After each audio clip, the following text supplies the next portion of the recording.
El 16 de abril del 2016, una fecha que quedará tatuada en la memoria de cada uno de los ecuatorianos, cuyo destino se vio cambiado completamente después de casi un minuto cuando un terremoto cobró la vida de cientos de personas.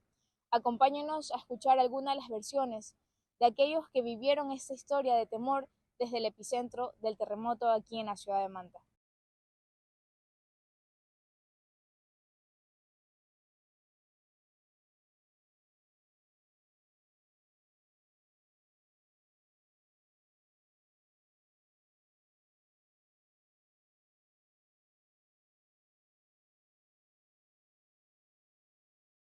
Recordando esta fecha, ¿no? Por un momento triste también, muy fatídica en su momento, pero ya de una u otra forma superándola, de lo que fue el 16 de abril, que de una u otra forma la vivimos, estuvimos cerca, somos parte de Tarqui, donde se vivió quizás el espacio más fuerte de ese momento, y una de estas locales o obras que más tuvo impacto pues fue justamente este colegio, ¿no? Que tenía otra infraestructura, tenía otra historia, y a partir de ese día pues comenzó a cambiar todo porque fue una de las obras más afectadas. La noche del 16 personalmente estábamos compartiendo con un grupo de amigos aquí a unas cuadras de la obra, y justo en ese momento pues no pensábamos que iba a llegar a tal magnitud la misma. Nos manteníamos en calma hasta que ya todo fue un descontrol, cuando a través de las ventanas veíamos explosiones, luces y obviamente el movimiento fuerte que nos hizo, por cuestiones de supervivencia, aferrarnos a lo primero que encontremos, ponernos a buen recaudo, aunque era todo oscuro.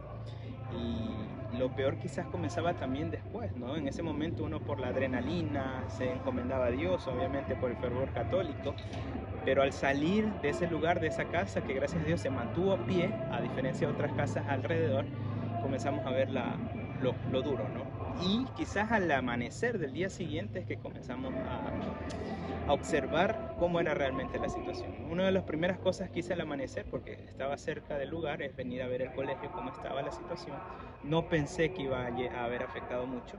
Sin embargo, pues la primera reacción de ver las paredes caídas, la infraestructura también cuarteada, pues nos hizo ver algo que no iba a ser tan bueno. Y efectivamente fue así, ¿no? Con el paso de los tiempos, pues inmediatamente los salesianos se pusieron en manos a las obras, en este sentido de atender a la familia, atender a la cercanía, a sus colaboradores, de comenzar a activar campañas de ver cómo estaban los estudiantes. Tuvimos unos dos padres de familia que fallecieron, unos estudiantes nuestros también fallecieron, hemos tenido familiares que fallecieron también en el terremoto, y fue un proceso de conmoción, un proceso de resiliencia que se comenzó a trabajar, y a la vez también el colegio empezó a hacer un proceso o campañas de ayuda a nivel médico, a nivel de vituallas, a nivel de primeros auxilios, de víveres, ¿sí? A pesar de que la institución estaba afectada. Vienen de Quito a hacer una evaluación del terreno y comprueban pues que aunque no había caído en la institución, lo más sano era derrocar el edificio, el principal, que ya tenía más de 60 años de historia, porque las bases estaban pues frágiles. Entonces no era algo que nos podría garantizar la continuidad de la educación, pese a que estábamos próximos a inaugurar el año lectivo. Eso hizo tomar la decisión de que había que demoler. O sea, primero pensaron en la ciudadanía, en los estudiantes, hay que demoler. Ya lo otro, pues como Don Bosco nos enseñó, después se verá cómo va surgiendo. Y así, poco a poco se fue haciendo, ¿no? Fueron momentos muy, muy difíciles. Gracias a Dios los salesianos estuvieron bien, la mayoría de los familiares nuestros también estuvieron bien. Algunos, te digo, perdimos uno que otro familiar. Pero poco a poco comenzamos este proceso, ¿no? de resiliencia sobre todo. Y algo que es bueno es que la obra aquí en Tarqui decidió desde el principio: no nos vamos. Tú sabes que todo el alrededor fue un caos, un vacío completo, 6 de la tarde y esto era un desierto, no había nada. Las familias migraron, el mercado migró, toda la parte económica pues prácticamente llegó a cero en esta zona, y el colegio no, o sea, hay que ver la forma de garantizar la educación de nuestros muchachos. Ese año, por primera vez y gracias a la congregación salesiana, se activaron más del 70% de becas, es decir, más del 70% de nuestros estudiantes estuvieron con becas por la situación compleja que se vivió, ¿no? Y como teníamos dos edificios y uno que tenía pocos años de hecho, aguantó totalmente, no sufrió ningún daño, pues ahí nos acomodamos para garantizar las clases. Obviamente en dos jornadas, porque no íbamos a entrar todos, y el colegio funcionó desde la mañana hasta la noche. Entonces fue todo este espacio que ahora lo traigo a la mente y digo, sí, fue bastante complejo, pero esperanzador, ¿no? Esperanzador, que es lo importante de todo este momento que no quisiéramos que nunca se vuelva a repetir, pero que también logramos poco a poco superarlo.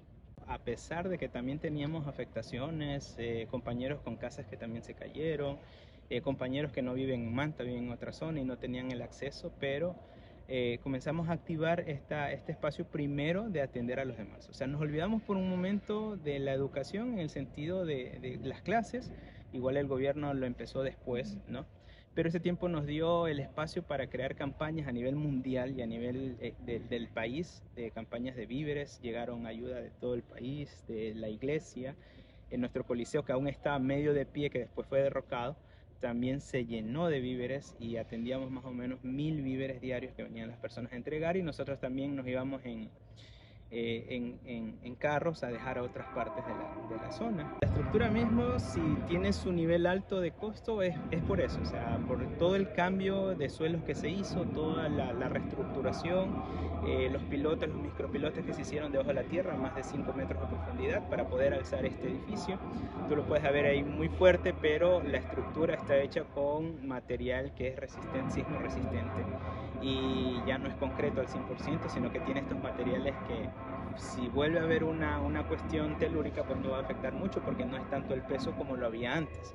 Ya, entonces en eso se preparó, de ahí las cuestiones de capacitaciones, la activación de grupos de emergencia, todos los grupos que ahora a nivel de gobierno y también a nivel local se activan frente a cualquier situación de desastre también, y de ahí con los muchachos, el continuo, las continuas capacitaciones y ejercicios prácticos frente a una posible sismo o un posible tsunami, que también estamos propensos por estar casi frente al mar. Entonces todo eso nos ha tocado cambiar de mentalidad y luego también tener presente que es algo a lo que no estamos lejanos, ¿no? Que en su momento puede, y ojalá esperamos no, pero estamos en riesgo siempre de que pueda pasar. Entonces la idea es esa, prepararse también para que si vuelve a pasar ya sabemos que hay que estar precavido.